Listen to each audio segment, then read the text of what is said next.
Yeah, good afternoon, ladies and gentlemen, and welcome to the Leadership Show for today. This is Wednesday, the 12th of May, 2021. 2021. Sorry about that. Okay, so it's unfortunate that we couldn't come to you by 12 noon, which is our usual time. We had to readjust to take care of our guest that is here with us this afternoon. Her name is Rhoda Harriet Khataba. It's a pleasure having her on the show. So, ladies and gentlemen, we are here to talk about the AfCFTA, which is the African Continental Free Trade Area, and we want to know what is in it for us, what is in it for you. We want to know how you can benefit from this wonderful initiative, that is being established by the leaders of the African continent, under the AU. So that's why we have brought her to talk to us about it. So today our guest is Ms Rhoda Harriet Khataba, the CEO of Pan-African Chamber of Commerce. She is here to share with us how the new Africa Free Continental Trade Area is going to benefit young and women entrepreneurs in Africa. The AfCFTA is a new trade policy of the African Union, and according to the African leaders, it is a strategic framework for delivering on the continent's goal of inclusive and sustainable development. It is designed to accelerate intra-African trade and to boost Africa's trading position in the global marketplace. So our guest, Ms. Rhoda, is an emotional intelligence expert, keynote speaker, author, talk show host, editor, producer, philanthropist, and an influencer. She's also the founder of Her Story Matters, an organization in the UK, where she has dedicated more than 10 years to the advocacy on social psychology. She was born and raised in Nairobi, Kenya, before she left for London to continue her education and career. With degrees in business management, hospitality, and tourism, Ms. Khataba found her future in London, where she gained experience in business and finance, international relations, project management, retail, and entertainment.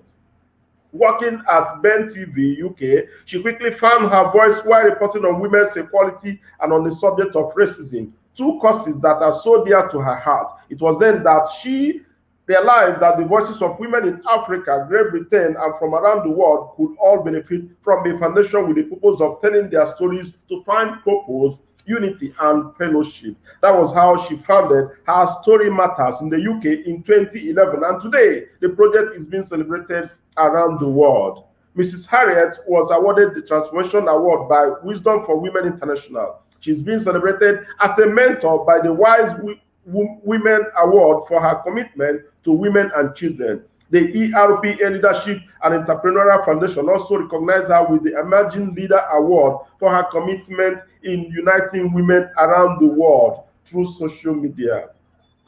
Ms. Harriet Khataba is an advisor for the Youth United Council of India and a board member of the Female Civility Leadership Institute. Ladies and gentlemen, I want to thank you for joining us this afternoon. Here we have Harriet Khataba as our guest to talk to us about how we can benefit from this important and the wonderful policy of the African Union. So I want to welcome you again, Rhoda Harriet. Welcome to the show. Thank you. Thanks for having me. Very good, very good. Thank you. Despite the short notice and your tight schedules, you are able to join us this afternoon. It's a great privilege, and I appreciate you on behalf of my president, Ugwumba, and the leadership team at Ugwumba Center for Leadership Development in Africa. We are broadcasting live from Abuja, our head office. So, ladies and gentlemen, I'm sure you are ready to learn from this well-experienced leadership and business expert, that is the CEO of Pan-African Chamber of Commerce. I'm sure you are here, and I know you are going to learn from her. So let's keep the ball rolling. I just I just read out a brief profile, which is so beautiful. So can you tell us, is there anything that you want us to know that I did not mention? Honestly, no. I think you've said a lot, and what you've said is actually very necessary for this conversation. So I would not add anything else onto it. Thank you. Okay, you don't want to add any more? Okay. Okay, fantastic. I think that's enough for what we are talking about, just like you said. Okay, so let's talk about the Pan-African Chamber of Commerce. Pan-African, where you are the CEO, the Chief Executive Officer. So what is your mission? What is it all about? So the Pan-African Chamber of Commerce is a confederation of African chambers of commerce and industries, global businesses and professional networks. And we are international, so we connect entrepreneurs internationally, businesses. We help African businesses to trade internationally as well. And our mission is to improve the economic environment of the African continent through enhancing the opportunities of business, fostering a spirit of entrepreneurship while advocating for business-friendly making policies. So that's kind of like a mouthful, but that is our mission. And we fulfill that mission through different initiatives. We usually run trade missions, we run summits, we collaborate with other organizations and governments and international institutes to help in different areas. We also use the arts, which I think is very, very important. I think it's one of the areas that really needs to be developed or given much platform in Africa. So culture and arts, we use that very much. So we are not your typical boring chamber, I have to say that, because we have very many different networks within the chamber, and we have also different organizations within the chamber that trade in different areas. So, you know, we, like I mentioned, we deal in the arts. We're registered in the States. We have the American Arts Chamber, which really focuses on culture and creativity and the arts. And we're all about sharing the story of Africa, because we believe that the Africans' narrative, the Africans' stories and the African voices have to be told by Africans. So for so long, we've left the international organizations and, you know, international communities tell our stories, and we're taking that narrative, we're taking that position back, because it's very important for us to be able to really share our story as Africans, because our story really is very powerful, very important. Our culture is very important. Our culture is diverse, and we use the chamber to showcase that as well. Okay, good. Talking about the Pan-African Chamber of Commerce, you know, because it's Pan-African, I want to know, do we have maybe chapters in maybe Nigeria, in Ghana, in, you know, which is it structured that way? So what we tend to do is we've got African chambers from different countries internationally who join our chamber. So we have memberships, we run memberships, so they can join our chamber through the memberships. We also have entrepreneurs, global entrepreneurs with an interest in trading in Africa. They also join our chamber. And what we tend to do is we have headquarters. So we're not set up in Nigeria physically, but we do have headquarters, and we partner with organizations that are already doing the work in Nigeria or in other areas to be able to enhance the work or to bring the projects into those regions. So we work a lot through collaboration and partnerships, and I think it's one of the areas that our chamber really excels in. And we're also in different countries. We're in the States, we're in the UK, we are in Canada, we're everywhere really. So we collaborate. That's what we do, and we partner. Oh, wonderful, wonderful. That's fantastic. Maybe after this show, I will talk to you and know how we can be part of the chamber. I think that's Definitely. Going to be very interesting. So I think for anyone that is listening or that is watching, you can go to www.panafricanchamber.com to know more about the organization where she is the CEO. I think that's fantastic. So let's go to talk about the AfCFTA.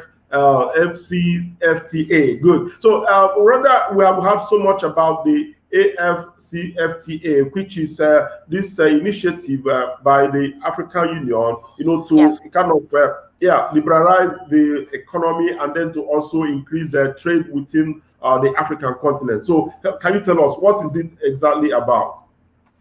So just to simplify it, because you can get so many different explanations on the internet, and I think it's important for us to be able to communicate this on a local level so that entrepreneurs and business leaders and business owners and people interested in getting into business can actually understand how this is impactful to them. So the way I see the AfCFTA, which is really a mouthful, it's an agreement that requires members to remove tariffs from 90% of goods, allowing free trade of to commodities, goods, and services across the continent, and in return boost intra-African trade. So the way this looks like, and most of the all the countries signed it except one country, I think it's Eritrea or Ethiopia. So it's not 55 countries that have signed it, it's 54 countries that have signed it. And what this really does is it's removing the tariffs from the goods and services to really help Africans be able to trade within themselves, within Africa, because what Africa tends to do is we have always been trading in an international level. So the West and the States, China, and other places, and what this policy really does is it helps. It really helps the local communities, the local businesses to be able to trade amongst each other within Africa. So it's set to improve the African market. It's Africa is one of the growing. It's a growing economy. In 10 we're the ones. Africa is the only continent that is showing steady growth. Most of the other countries are very, very small, minimal growths. And in Africa, there's, massive growth that is being predicted over the next few years, obviously because we have the largest population in the young people working group. And that really constitutes to labor and all of those things, ideas, and people can work. So that sets our economy in a very unique position to really grow as compared to other countries, which is an advantage. So the objectives really of the agreement is to create a single market and enhance competitiveness of member states within Africa in the global market. It's to resolve challenges of multiple and overlapping memberships. So when we're talking about, other memberships that exist, we're talking about the memberships that would exist between different regions, because there's that also to take into consideration. So you have the East African region that tends to trade together, that the markets are opened up. You have ECOWAS, the West African region that is used to trading amongst each other. So what this is set to do is to really open up so that people from the East and the West and South, North, Central can be able to trade and to aid the movement of capital and people, facilitating investment, because where there's growth, there's investment. So that's really what in general terminology, what the AfCFTA is about. Okay. Now, so you mean that it's going to it kind of facilitate local trade, among the African nations. So, okay. So now let me ask you. So does it mean that it's going to boost local production of commodities and then increase the access to market and all of that? Is it going to do something like that? Yes, so on a positive side, it should do that, because obviously when you have open markets, when you have a growing population, the only common thing is that the economy grows. When you have a population where you've got many young people and working groups, then you have, that boosts the economy. There's opportunities. The other thing really is that when you look at Africa, there's a huge underestimation of how big Africa really is. Africa is massive. So for instance, if you were to take a motorbike and travel from Johannesburg to Cairo, it's going to take you 6 months. Think about that. It's going to take you 6 months. For me to travel from East Africa to West Africa, it's going to take me about 6 hours. That's about 2 hours short from me traveling from the UK to Kenya in Nairobi. When you think about that, you really envision how big Africa is, right? We're underrepresented in the map. When you look at the map, we're shown as a very small geographical area, but we are not that small. Africa is massive.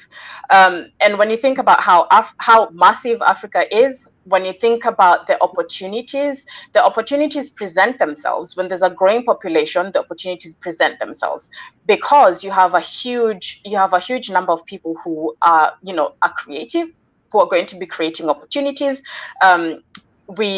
Africa is really underdeveloped in areas of manufacturing. So when you think about that, if you start introducing manufacturing in Africa, that is set to really increase the opportunities locally for businesses. And yes, so it depends. The complexities that come along with this policy really is that different countries manufacture different things.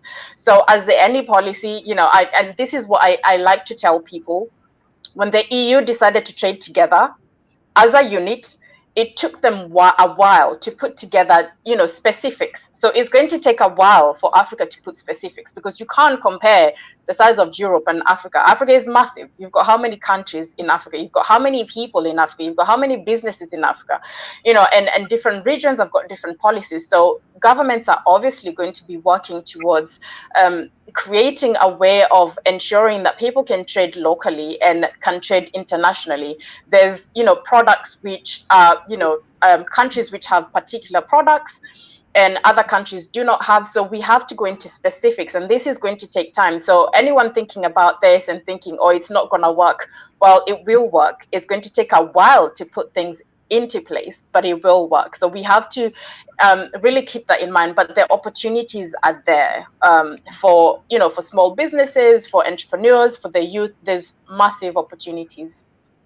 Very good. Okay, that's good. I think the AfCFTA is about the largest free trade area since the creation of WTO. That's the World Trade Organization.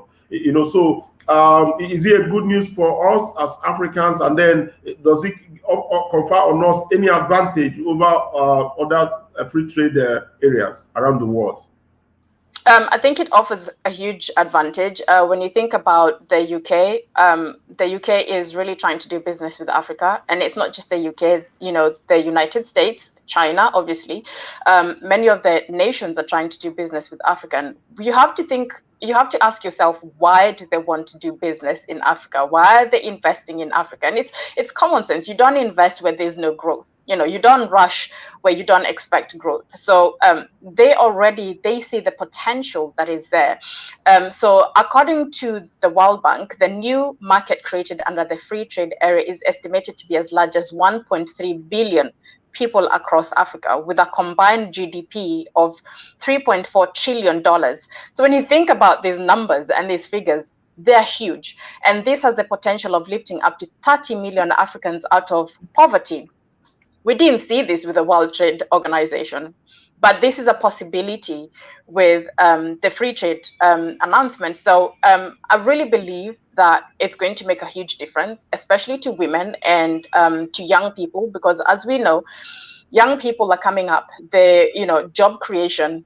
We can't rely on institutions and big organizations to create jobs anymore. And not everyone wants to work for an organization. People are very creative. We have a huge creative industry, which is underdeveloped in Africa when you think about it. We see all this small news that go around regarding Africans who are coming up with new inventions and all of that stuff. So when you think about it, if you can get foreign trade investment into those initiatives, you're going to create jobs, and that to me is a huge plus. So yes, it is going to be very, very beneficial for Africans. Okay, very good, fantastic. So it's a good thing that is happening to Africa and happening to Africans. You're good. Okay, so I think this is really interesting because of the opportunity it will afford, the young entrepreneurs, even the women entrepreneurs, to do business, then have access to the market for their products. Because it's unfortunate that at peak periods, some people, especially farmers, they produce crops that are not off-taken, by maybe their users, and they end up getting spoiled and all of that. So I think by the time they open up, this free trade area among the nations of Africa, it will facilitate, uptake of all of these. I think this is an interesting initiative. We appreciate the work of the African Union in coming up with this initiative. So thank you so much. Ladies and gentlemen, we are still on the show this afternoon, and we're talking with Rhoda Harriet Khataba, and the theme of our discussion is on the AfCFTA, which is the African Continental Free Trade Area. We want to know how it can benefit people here in Nigeria, especially the entrepreneurs, the young people, and the women who are, are doing businesses and trying to make things happen for themselves. So that is why we are here with Rhoda, an expert and the CEO of Pan-African Chamber of Commerce, to tell us more about this important initiative. So let's go to the comment section and see what people are saying about the discussion this afternoon. Okay, I have okay, Wilson says, oh, God bless you all. Wilson, thank you, God bless you too. Okay, good. I have Farouk Abdurazak. He's saying, God bless you, CLDA, a home of youth opportunities. Fantastic. Okay, this one is from Osuji Posmos. Osuji Posmos is saying, this is good. So he's saying the initiative is a good one. Fantastic. Yeah, this one is Steve from Cosmos. He's saying, God bless you, UCLBA, for creating this opportunity. Very good. Thank you, Cosmos. And then the next is from Rosalind Jeremiah. Good to know UK and China have seen the potential in Africa to want to trade with us. Fantastic, fantastic. Then this one is from Chinenye Peace, a golden opportunity to learn. Very good. Thank you. I'm happy you are learning, Chinenye. Then this one is Chinenye too, a golden opportunity. Okay, to learn. Okay, that's the same. Okay, this one is from Rosalind Jeremiah. Thanks so much, madam. Thank you so much. I think they are happy with the information you are releasing to us this afternoon. So we thank you. So, ladies and gentlemen, the discussion continues, and I'm sure that you are learning. So put your comments, your questions on that comment section, and I will bring them up for her to respond if you have questions. So let's go back to the discussion. Rhoda, this is an African agenda. This is an African agenda, and a good one at that. So we want to know what are the plans of the Pan-African Chamber of Commerce, towards the success of this policy. Do you have any plans from your organization? Yes. So some of the things that we've been doing already, which is empowering the entrepreneurs, we're just going to amplify it a lot more. Obviously, with the barriers, the trade, the regional barriers being lifted, it's a huge opportunity for organizations, obviously like ourselves, to be able to really hone in and enhance what we're doing in different countries. So one of the things that we're doing is we're setting up entrepreneurship centers all across Africa. So we're going to start with 10 in Africa, and the reason is we want to really empower entrepreneurs with skills, with tech skills. We want to empower them with financial skills, because one of the things that holds entrepreneurs back is the financial investments, and we want to be able to really empower them in that area, how to access finance. It's a really huge thing, and also help them to be able to access different markets, because obviously we have different organizations globally, so that's not going to be hard for us. So that's one of the things that we're doing, where we're having an initiative with the youth. We're working on building the youth summits, and also the entrepreneurship centers are going to be working with the youth a lot to help them, develop the skills they need. The thing with the youth is they're very creative and they're very innovative, and that's a huge thing. It's a really good thing. It's a powerful thing, and it's something that we need, especially during this time. But one of the things that they might lack is areas of business. So being able to teach them soft skills, being able to teach them skills that they can actually add on to, their creativity, their innovation, and business ideas, to be able to start their businesses and grow. The emphasis with the youth is really important for us as well, because when we look at the African population, it's the youth that really are struggling, especially after COVID. The women and the youth. The women have lost their businesses, their jobs. It's impacted women a lot more. And the young people are coming into a time where they can't get any jobs. The companies are shutting down because of COVID. So it's really important for us to be able to empower them and to help them to be able to access finance, to be able to start their own initiatives and their own businesses. So those two are one of the biggest things that we're working with the local community. But internationally, we're also working with different governments. We're working with different financial institutions to really grow our projects and to help businesses that are registered with us. So that's some of the initiatives that we're currently doing, and obviously, working really hard in growing the creative economy, because it's underdeveloped in Africa. When you talk about African productions, all you can think about really is Nigerian productions. You talk about Nollywood, and you talk about South Africa, which is very prominent, especially on Netflix. When you go onto Netflix, there's so many South African shows that you can see there, but it's not enough. We're looking to be able to really amplify the creative economy. When you think about the creative economy, especially in Africa, you can only think about Nollywood and the shows that are being produced, or you can think about music. But there's so much more. There's culture. We have huge diverse culture in Africa. So we're working to really bring culture at the forefront, because it's really time to be able to leverage that in an international level.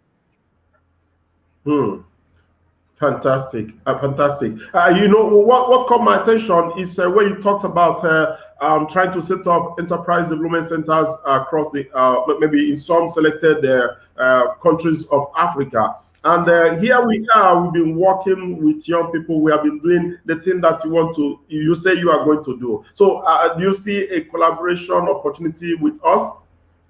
Definitely. One of our strengths is really collaboration, and collaborating with you with what you're already doing in the region could amplify what you're doing and really make a bigger impact, I would say, because one of the other benefits that would create would be helping the young people and the women to really access foreign markets within Africa. So when an entrepreneur is thinking about trading across borders, on their own, it seems very intimidating, it seems very challenging.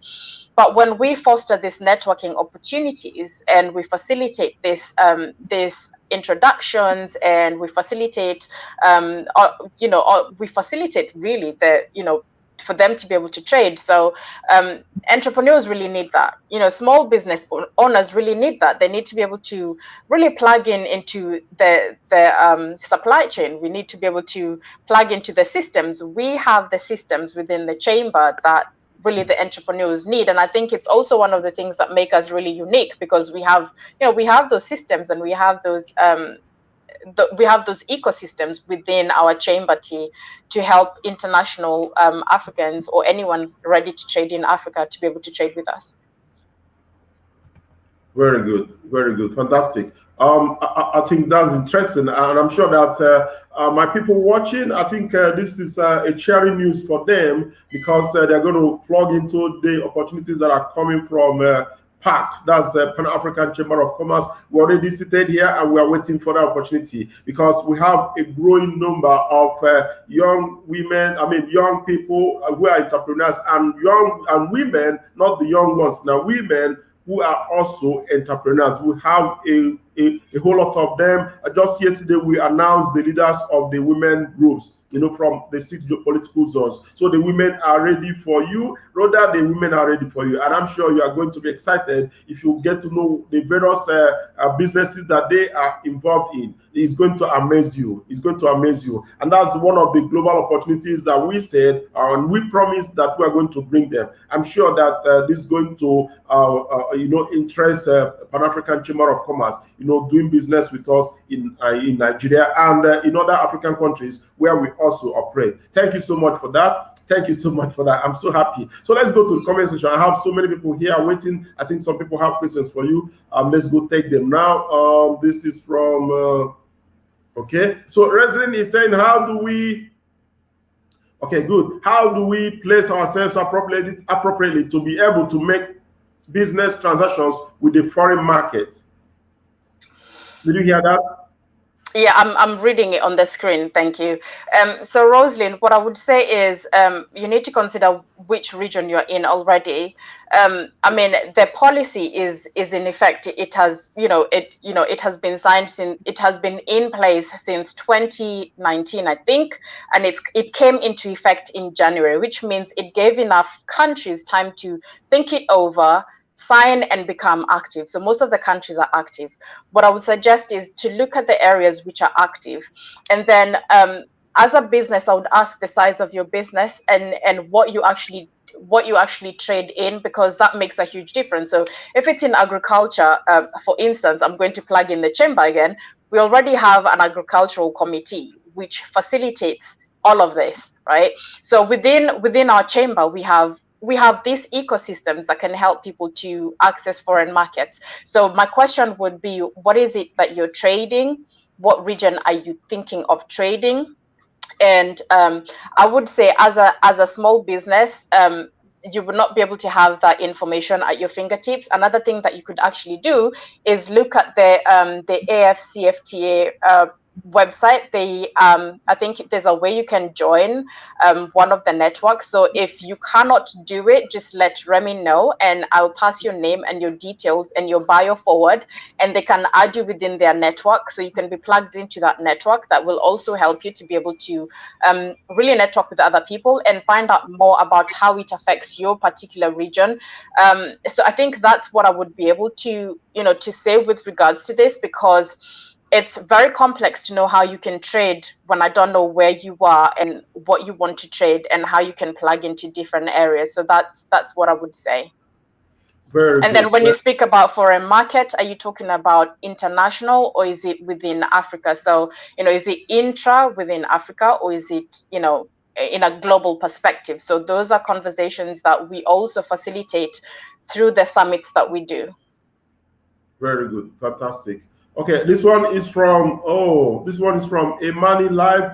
Congratulations. Keep shining and spreading good news. Thank you so much, Imani. Thank you so much. Thank you so much for joining us. And then again, Rosalind is here again. Entrepreneurship centers across Africa. Oh wow! My boss Remy Chukwunere. Please, I do hope Ugwumba Women Academy is partnering with AfCFTA as members of the entrepreneurs. Okay, good. We'll grow and scale up. Okay, good. So Rosalind, let me help Rhoda to answer this. You are going to be part of whatever Rhoda and her team at Pan African Chamber of Commerce they are doing. You are going to be part of it. So long as we are here to work with them in Nigeria and beyond, you're going to benefit from whatever they are bringing to Nigeria, and you will surely benefit. Trust me, you're going to benefit.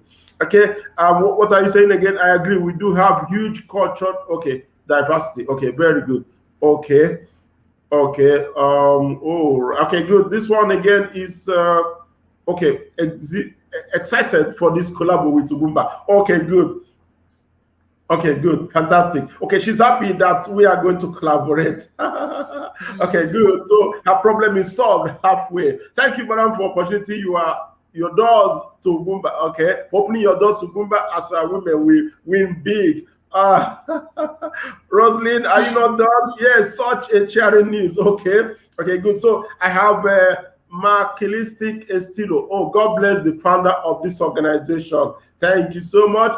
And this one is Rosalind, we are so ready for you. Okay, Rhoda. Okay, good. And this one is from I'm present here to learn more. Markelistic Estilo. Then from Rosalind again, Nigeria, Africa, West Africa. Oh, good. Now this one is from my president, Ugwumba Uchemosu. He said yet another opportunity for young people and African women. Thanks, Ms Rhoda Harriet, for this wonderful opportunity. Rhoda, this is from my president, Ugwumba Uchemosu. He's excited about the opportunities that you are bringing, you and your team at Pan-African Chamber of Commerce, you're bringing to us, because we have women in their thousands, and we also have young people in their thousands, who have decided to defeat poverty and also defeat unemployment by looking inwards and creating jobs for themselves. They embrace self-employment. So that is what we have supported. That is what we are also supporting. So this is an opportunity that you are bringing for them to be able to access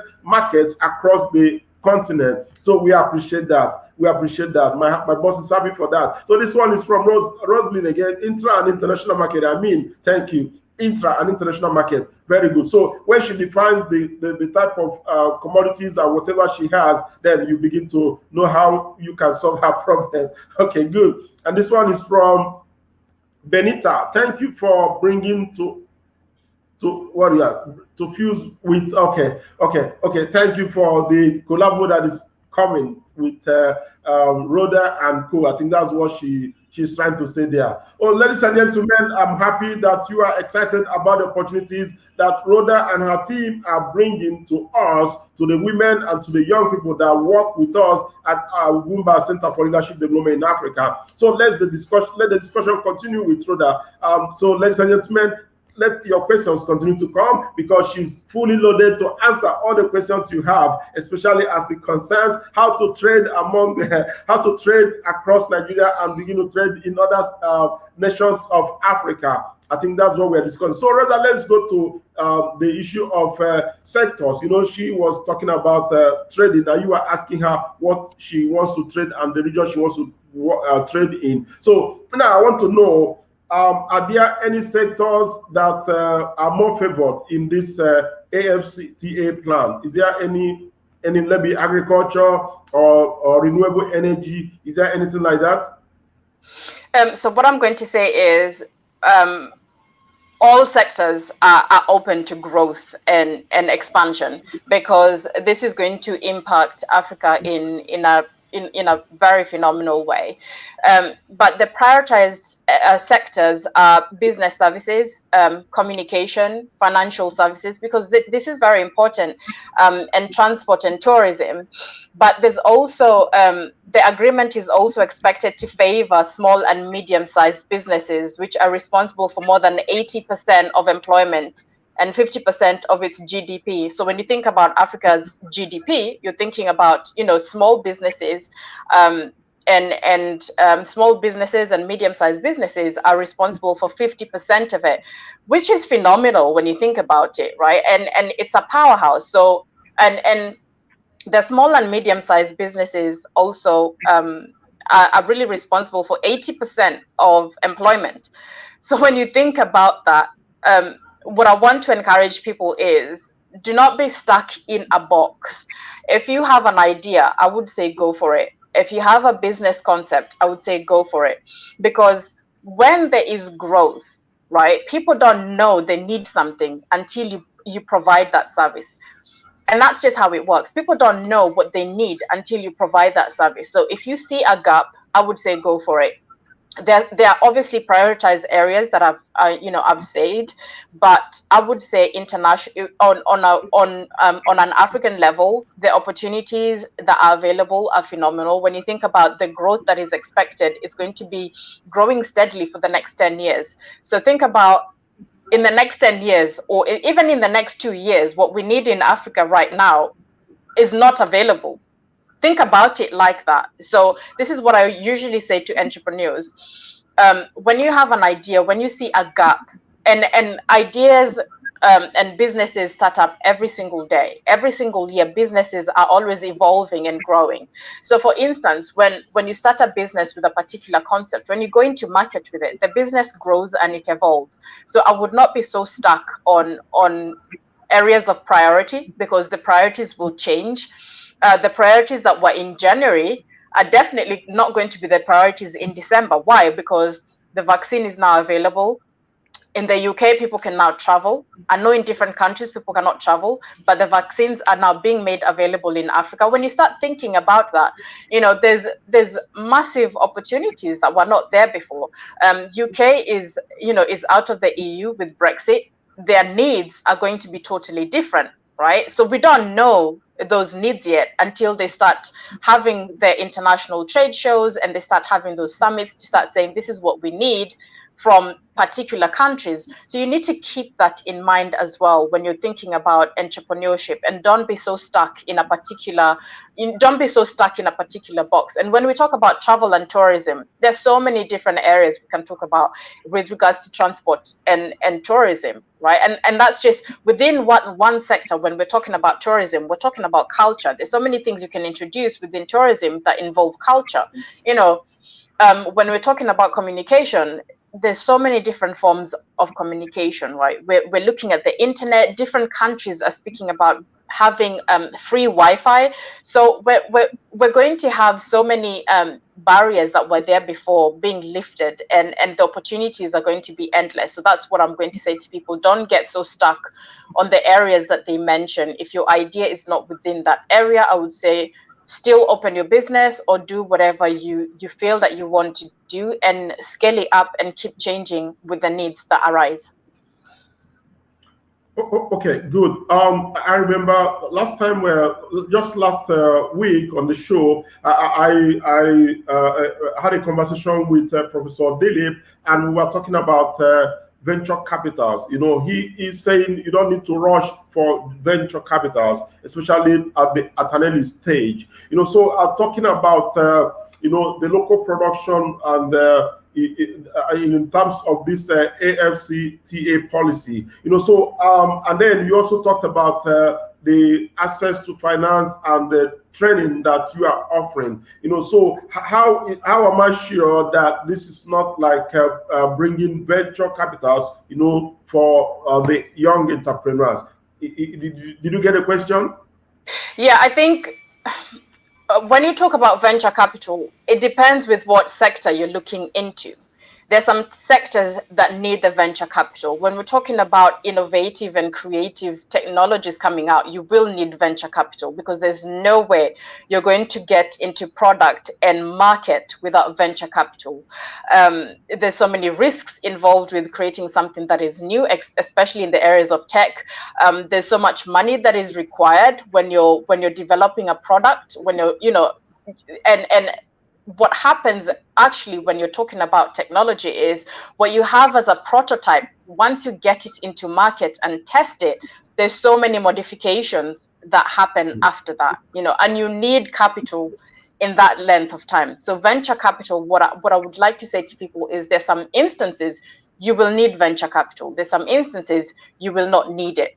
Another thing that I want to really help people with is when we're talking about access to finance. Accessing finance and getting finance for your business is not a bad idea, contrary to what people believe. If you have a sound business plan, you will be, what I usually say to people is if you have a sound business plan, if you have financial projections and you have your marketing strategy in place, you will be able to utilize that finance that you get. There's some businesses that cannot grow without finance. We have to keep that in mind. So we need to start changing the conversation around finance and really introducing financial literacy, because that is missing. My mom was a banker, so I saw how she dealt with money.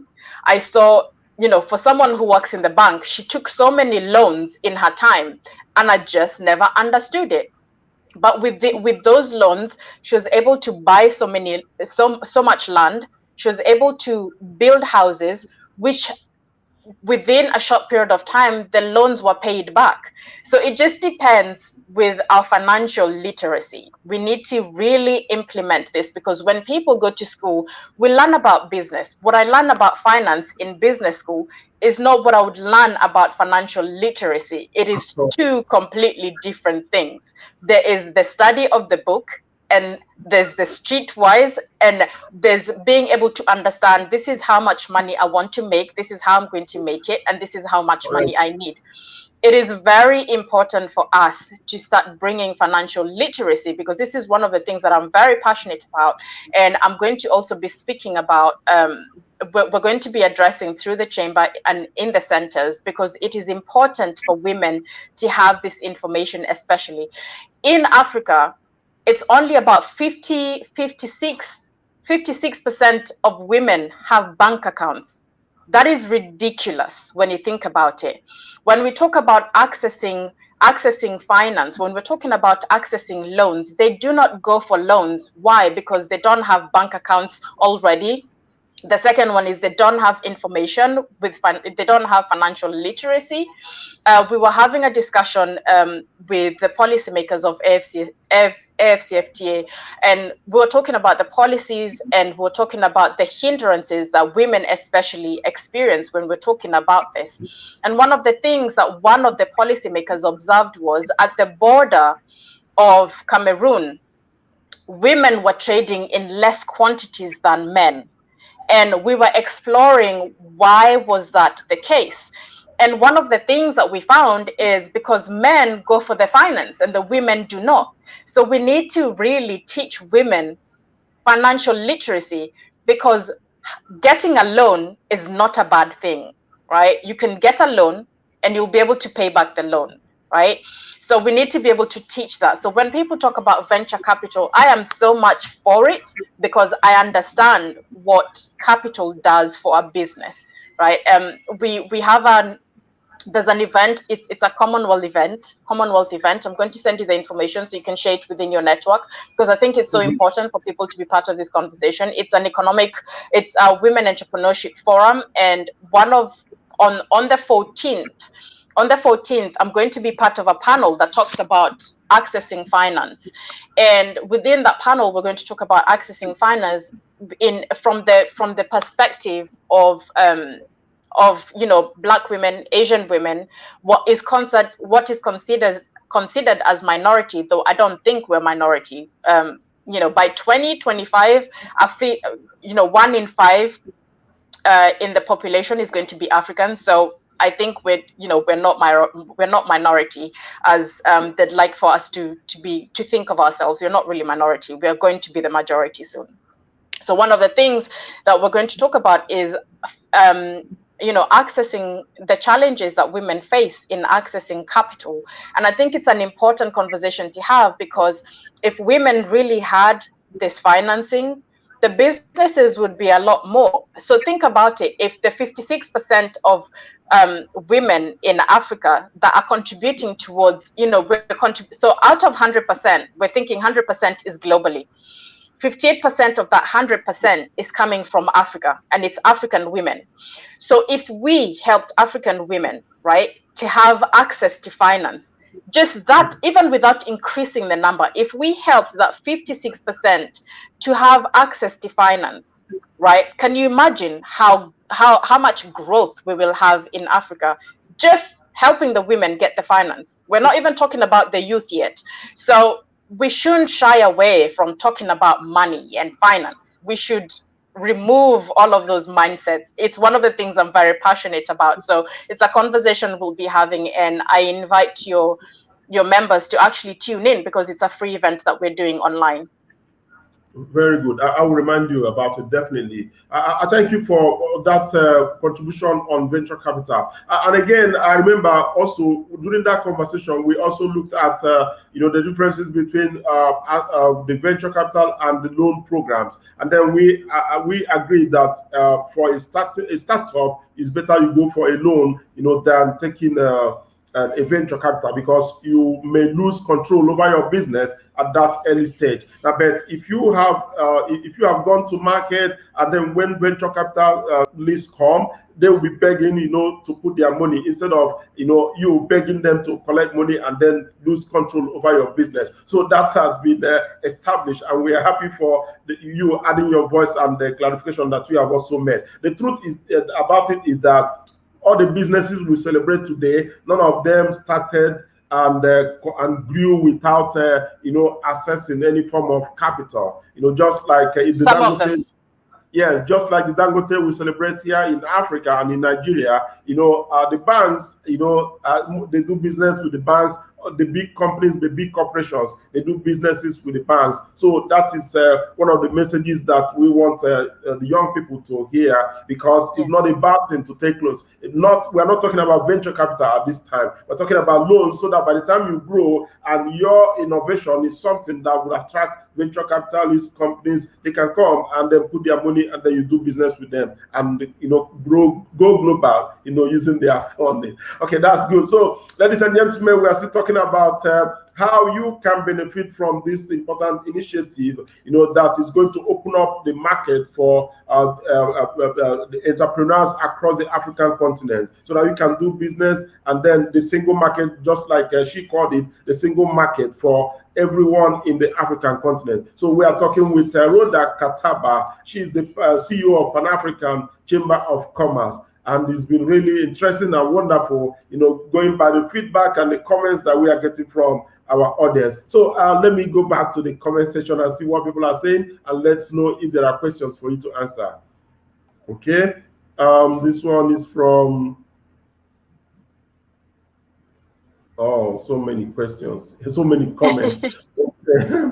Okay, okay, so this one is from Rosalind. Rosalind is saying, thank you, sir, Uchemosu, for this platform. We are thankfully grateful. Okay, she's thanking my boss for creating this opportunity for them. And this one is from Sumaya, Hadia Sumaya Kabiru. Nice to be here. Hadia, thank you. We're happy that you joined us this afternoon. And then this one is from I don't know how to say the Crossdale. Okay, great job. Great job. Okay, and this one is from Benita up here. I have a very huge problem that needs an urgent tackle. How do I raise resources, finance in particular, to have a greenhouse built in my state so as to have tomatoes in all seasons? Because we usually do not have it during the wet season. We blossom during the dry season. Now the wet season has come and the commodity is fast disappearing. Okay, is it something you can attempt, or do you want me to help you? This is one of the reasons why I was saying that we really need to help women with financial literacy. When we're talking about agriculture, there's some initiatives that are run by different governments. I do not know where you are, but I do know that governments are actually helping farmers in different initiatives, in areas of training, in areas of finance. So I would check with whichever, I would ask where you are to start off, and think about, okay, have you done your financial projections? It's one thing to say that you need to raise resources, but do you know exactly how much you need and how much you can produce and how much money you can make and how you're going to be able to pay it back? Because this is the information that we need to start bringing into entrepreneurs. This is the skills that we need to start developing in them, because you shouldn't be having an issue to be able to raise this. Agriculture is hot, right? Agriculture, people need to eat, right? Your tomatoes should not be going off. To me, that makes me really sad to know that you can grow something and it can go to waste and you're not able to sell it. You shouldn't be going through something like this. This is what I'm thinking. So one of the things that I would actually ask is, where are you exactly? Have you got your plan in place? You can actually approach banks. I know there's some banks which are making provision for this to go with this policy, because finance is going to be accessible to small business owners. It is one of the things that the banks are very keen to do. And if the banks do not do it, there is foreign investment that is coming in to be able to do things like this.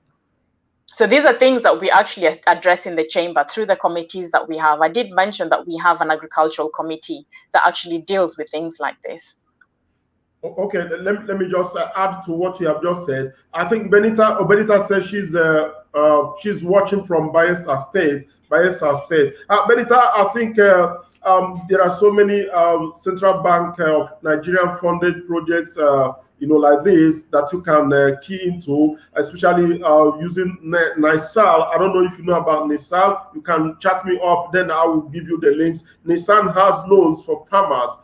As we speak, many farmers across the country have acquired their loans, that are helping them in their different businesses, especially agriculture. So this is, if you are into tomato production, I think you deserve that loan from NISAL, which is a microfinance being managed by or supervised by the Central Bank of Nigeria. And I also know that the Bank of Industry has loans, small loans for farmers, and even those that have been operated by women. Even the same CBN has loan programs for women, especially women. They are women-specific loan programs, so you can approach them. You can chat me up after this, and then I will guide you in the way I can, so that you can have you can start discussing with some of these government funded programs that can support your project. Thank you so much. And then I have this one is from Fankat Daburak. Happy to participate in this conversation. Fankat, you're welcome once again to the show. And this one is from Usuji Posmos. You see, LBA is making global impact. Thank you. And then this one is from Odira Ibe Ngozi. Wow, I think she's been wowed by the information you are releasing on the show. Then Maclistic Estilo. This is really a transformation talk show. Wonderful. I think we are going to change the name to Transformation Talk Show instead of Leadership Talk Show. I think if that is your recommendation, please bring it up again after the show so that we can talk about it. And this one is from Uche Chukwu Bridget. God bless you, ma. God bless you. They are thanking you. Thank you. Good. And then this one is from Sumaya. Again, Sumaya Kabiru. At what stage in your business should an entrepreneur get a loan? This is a question for you, Rhoda. Okay, at what stage is in your business should an entrepreneur get a loan? I would say, depending on what kind of business that you have. So if it's a tech-based business, it is very, very expensive to be able to create tech initiatives. So usually what happens is people create the idea and then start getting the venture capital, or they start getting, things like tech. Most of the areas that you will get a loan is in venture capital. Most of the investment you will get is in venture capital. When I think about owning a business, depending on what kind of business that you have, I would first of all ask you if you've got startup capital. That's the thing. If you don't have startup capital, then I would suggest to start getting your financial plan ready to be able to get a loan to start your business. Now, the thing with loans is there's different kinds of loans that you can get. There's loans that can help you to start with your concept. You don't have to take a massive loan to get yourself started. And one of the things that I usually advise entrepreneurs, and especially myself, one of the things that I did is when I started my business, I didn't straight away go for a loan because I knew my business was going to evolve. And I knew within my business, there were certain initiatives that I wanted to launch that would have a return in investment before I got the loan to expand. So as a business, if you've been running your business and you're making your money, and within that sphere of being able to cover your expenses and being able to run your business, then I would say you can get a loan when you want to expand your business, because you already have a base where when I produce this amount, or when I produce this, it costs me this to provide this service, or it costs me this to produce these goods, and it brings this back. So when you're able to balance your balance sheets and this is how much money I get, then you can be able to factor in your loan. Because when you go to apply for your loan, the reason some people don't get the loans is because they can't really translate how they can pay back that loan. So I would say, as an entrepreneur, if you can run your business on your own capital and grow your business comfortably, and when I say comfortably, obviously, I mean, as an entrepreneur, we know when you're starting a business, it's very lean, right? Because you want to maximize what you have and get the maximum returns. So what I would say is, if you've started your business, when you want to grow your business, it's good to get a loan. If it's something like tech, which you cannot fund yourself, you can get a loan. So it really depends on what kind of business you're going into, or what kind of idea or concept that you want to develop. I hope that answers your question. Good. I think that's answered the question. Talking about at what stage. Good. And then this one is still talking about the loan. Macalistic Estila. Is it proper or advisable for someone who is starting a new business to take a loan. I think you have heard her, she said, yes, you can take a loan depending on what you are producing or what business idea that you want to grow. So that's what she said. You can take a loan depending on what it is. But your financials are important. You need to know what and what, how much you're going to raise within so thing by selling your products or by selling your services, and then how you plan on how you are going to pay back the loan. I think that's what she has just said. Thank you so much. And then this is from Rosalind. Rosalind's low-cost housing is a major problem in Africa, and especially for mothers, single mothers, widows, and young adults who go through so much debts in getting a roof over their heads. So this I have a solution to curb this challenge, but the finances to begin is a challenge. How can access, oh God, how can I access funding for this project? How can I access funding for this project? She's talking about real estate now, I think so. So do you have anything to tell her? So I'm not really gonna go very deep into this because it also depends. I'm assuming she's in Nigeria, right? Yes, she's in Nigeria, yes. Okay, so we have certain projects for real estate. It's still in the early stages, but we are working within the chamber to we're partnering with American-based property developers to be able to facilitate some of these initiatives. Low-cost housing is very dear to me, and it's one of the things that I think about, constantly, because I think about the houses that sometimes people make in the slums to be able to survive, and I think it's an area where I'm going off by different ideas that you can plug into, but obviously, as we're going to be partnering with Mr. Remy here, you'll be able to access all of that through the chamber. You'll be able to access more information through the chamber. One of the things I would say is when it comes to housing, projects like this, there's international organizations that can fund it. If your government, your local government will not fund it, there's some international organizations that would fund it, or private real estate investors might be able to fund it. So it just depends on where it is, the materials you're going to use, and this is I wear very many hats, and one of them is business development. So I'm going to give you a snippet of business development ideas right now.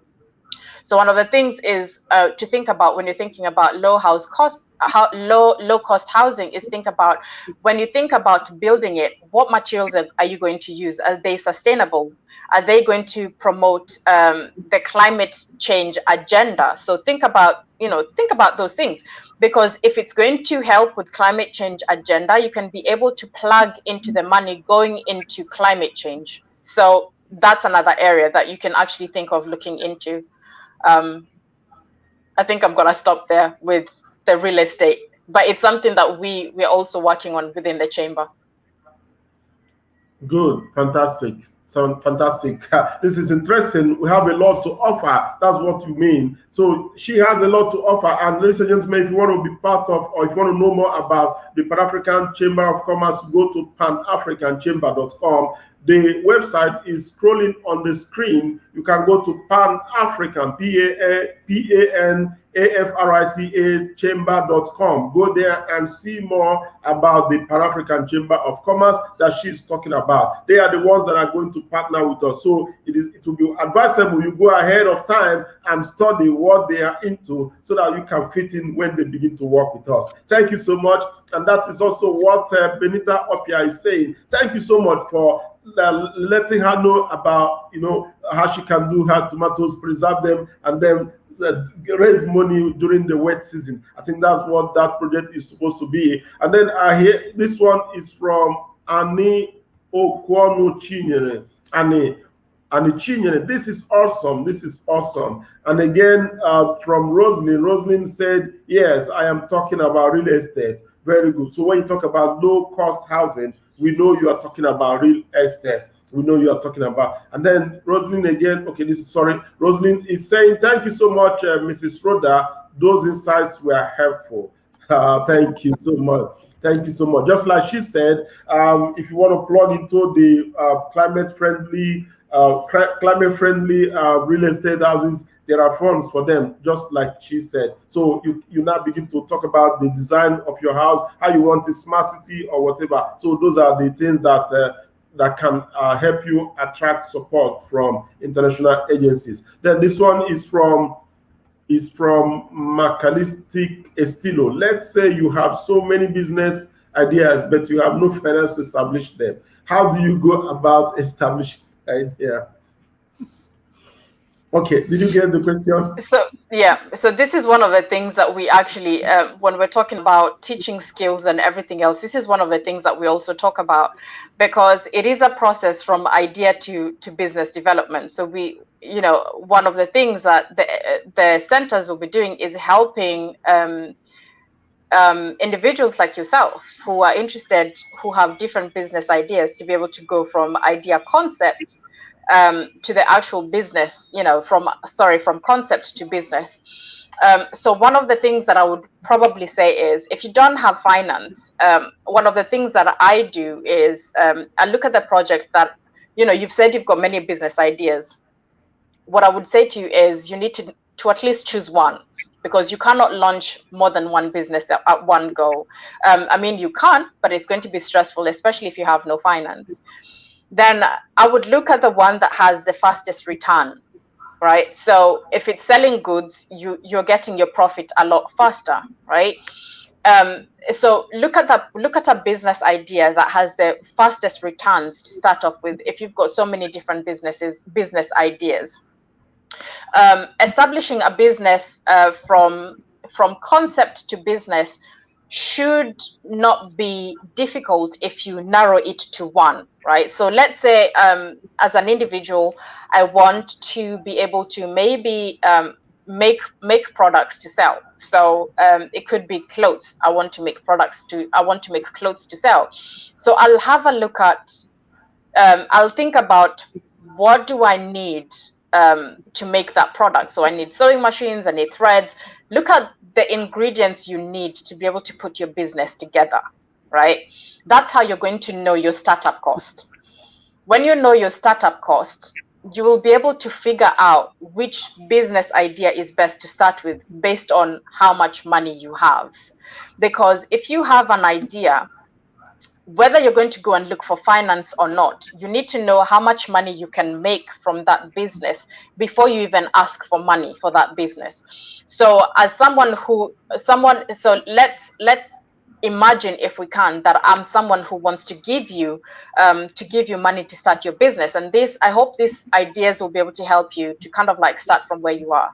One of the things I'll want to know is how much of this idea have you really thought much of? So I want to know your marketing strategy. I want to know, do you know your market? So if I'm going to sell tomatoes, for instance, do I know the market for tomatoes? Do I know what seasons they're produced? Do I know how many I can sell a day? Because obviously there's many other people selling tomatoes. Where am I going to be selling those tomatoes from?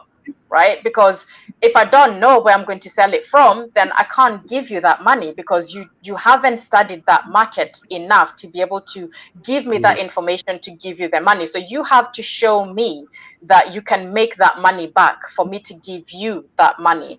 And for you to show me, you have to study whatever you want to start. Find out how much money it's going to cost you to start that business. Find out how much money it's going to cost you to run that business. Find out how much money you're going to get once you start that business. That will help me know if you know about your business and if I can put money in your business. And that's what you really need to know as an entrepreneur to be able to go into business. So those are really the basics, I would say, when you're thinking about concept to an actually business idea. Good. Thank you so much. Then this one is from Fatima Ale Hamisu. Wow, thanks for the opportunity, Ugwumba Foundation. Fatima, we thank you for joining us this afternoon. It's been really interesting and fantastic.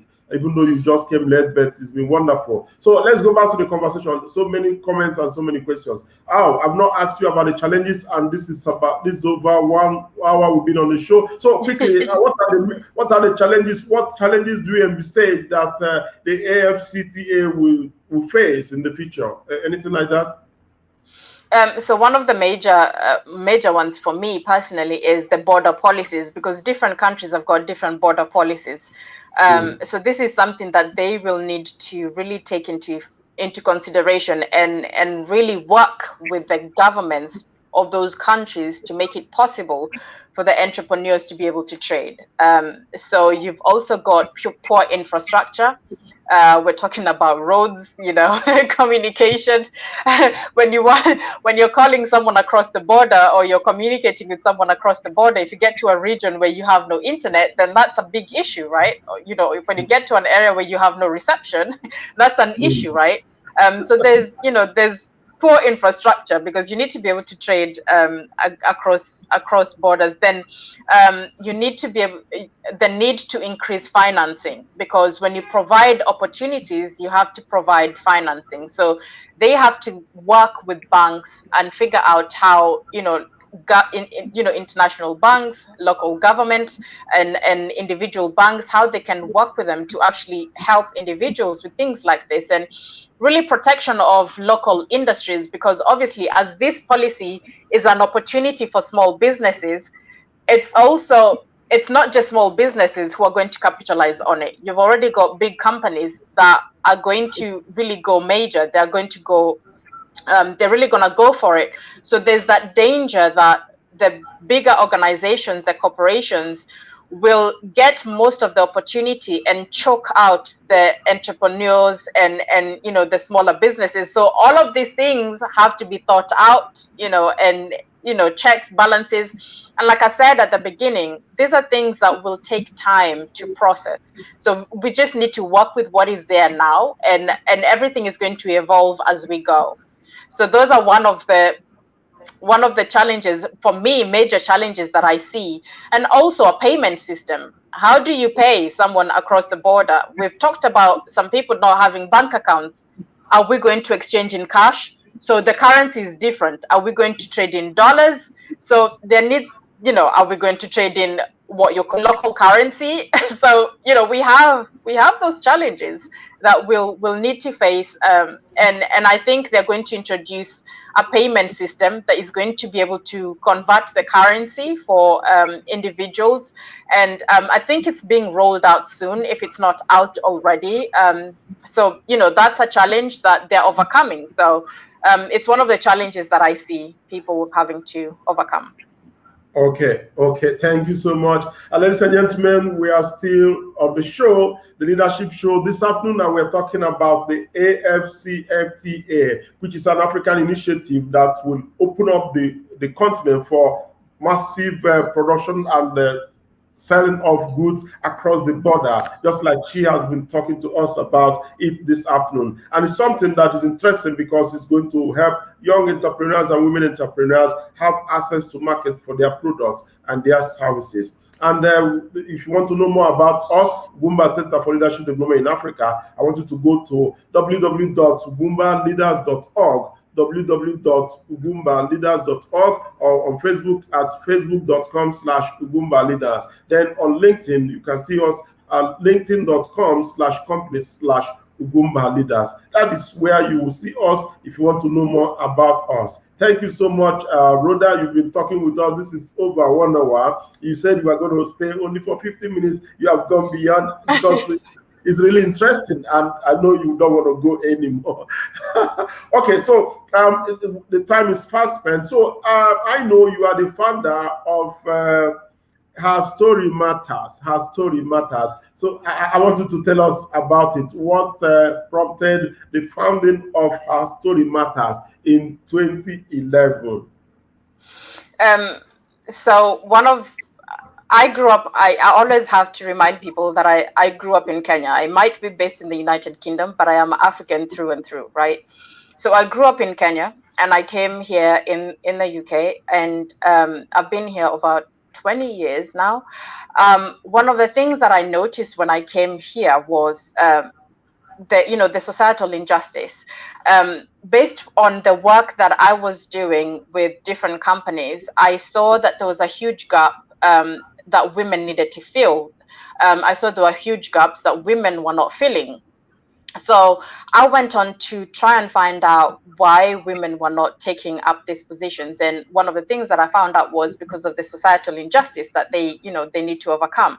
So I started Her Story Matters to really share women's stories, to tell women's stories, and to really platform women. That was the main purpose as to starting the organization. So since then, the organization has really grown and transformed. So we don't just share stories, we also produce documentaries that really talk about these social injustices. And we work with the local government here in the UK. We work with international organizations and local organizations in really having conversations where we can talk about the issues that women face and have this presented in parliament so that they can come up with policies that really help women. So some of the work that we've worked, some of the areas we've worked in is FGM. We've worked in areas to do with in domestic violence as well, because women need to be protected in these areas. So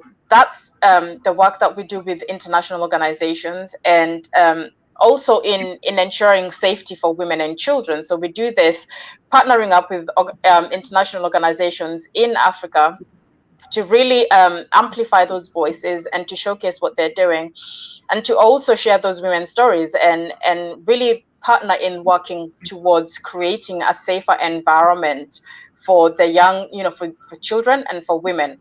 Another thing that we also do with the organization is we have women in leadership. So this is an initiative that I am very, very passionate about, because I want to see more women in leadership positions.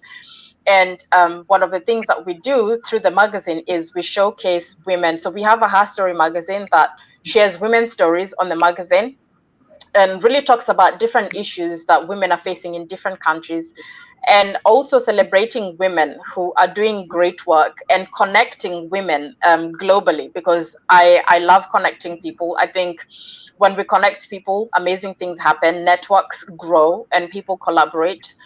So that's one of the things that we use the magazine for. But we also do women in business and entrepreneurship, and this is where we help women develop those skills that they need in business. I am very passionate in women having businesses. I have seen how my mom, had very many different businesses, and how she was able to do that, and to really help most of us, to help her children. And I think women need to be in a position where they don't need to depend on anyone else to provide for them, because they're very capable. So we train women in different areas, having your business idea to concept. We partner with banks as well. We help them to get into accelerators that are run by banks. And through that, they can also get financing for their businesses.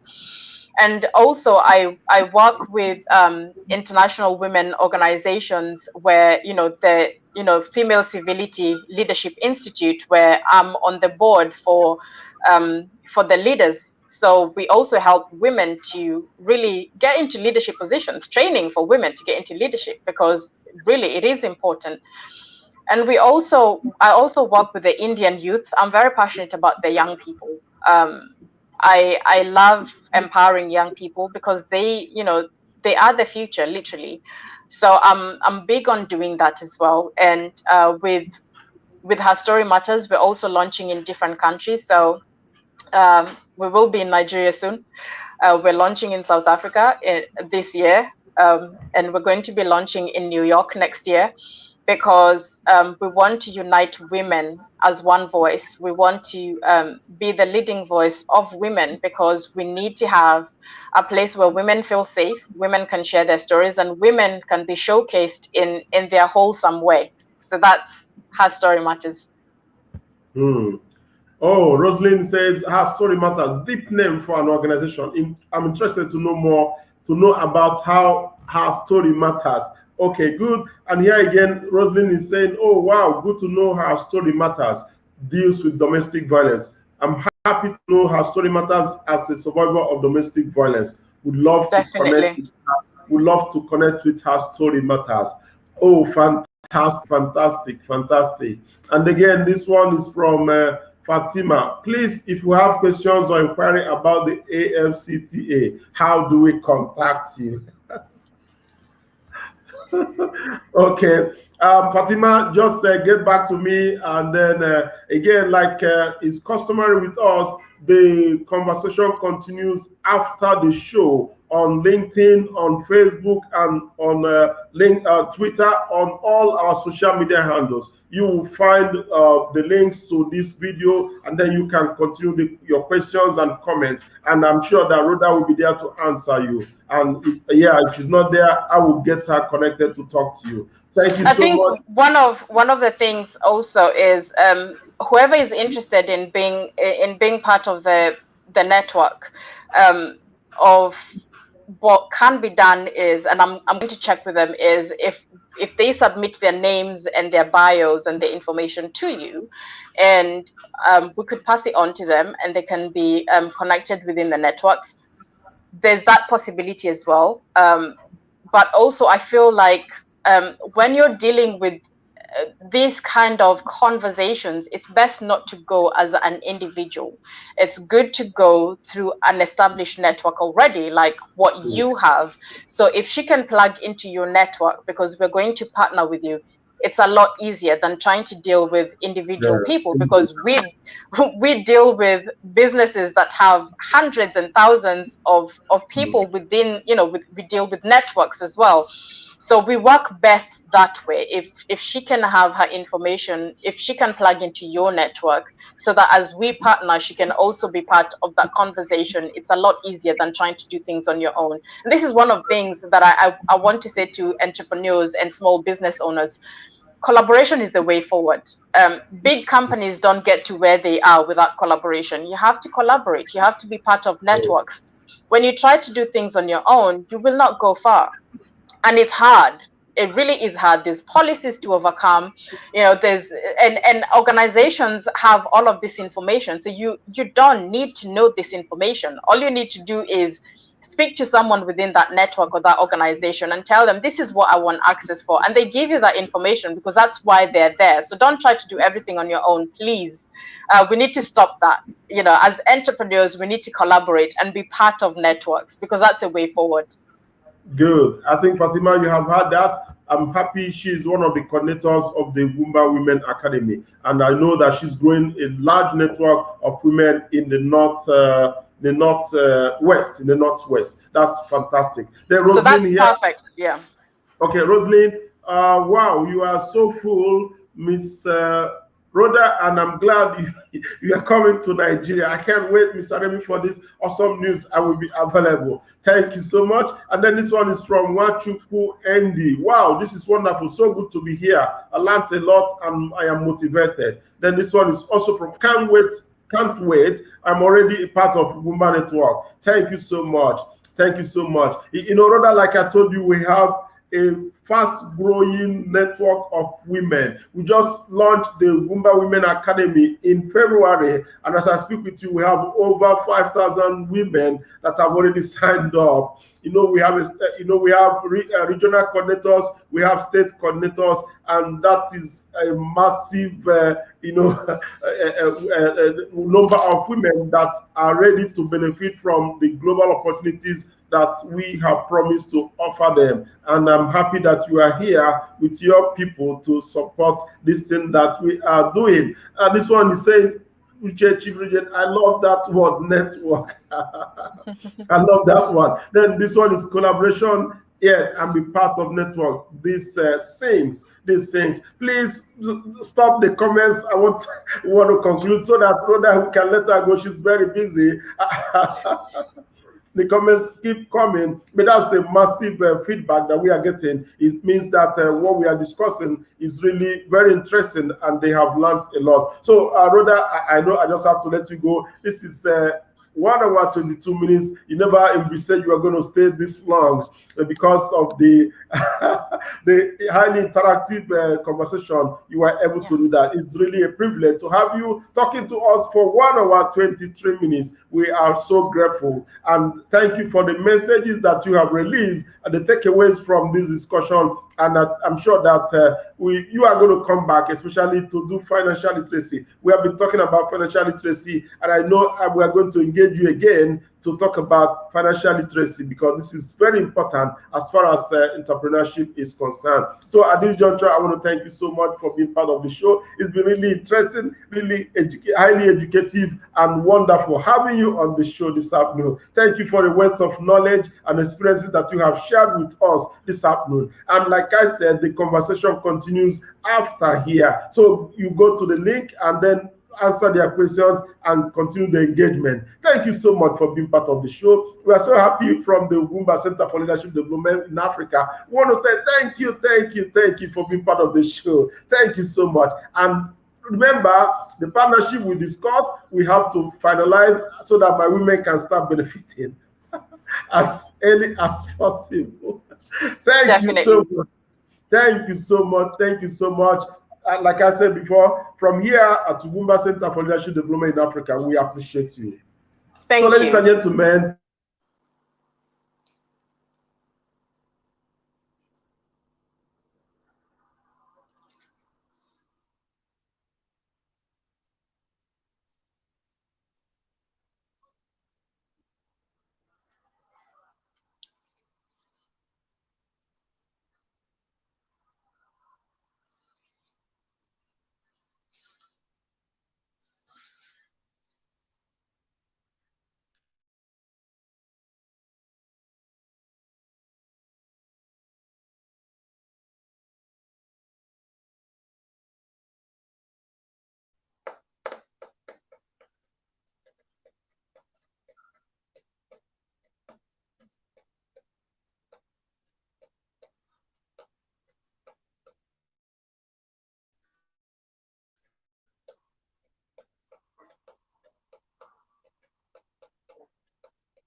Are you there, Remy? Oh, you've left.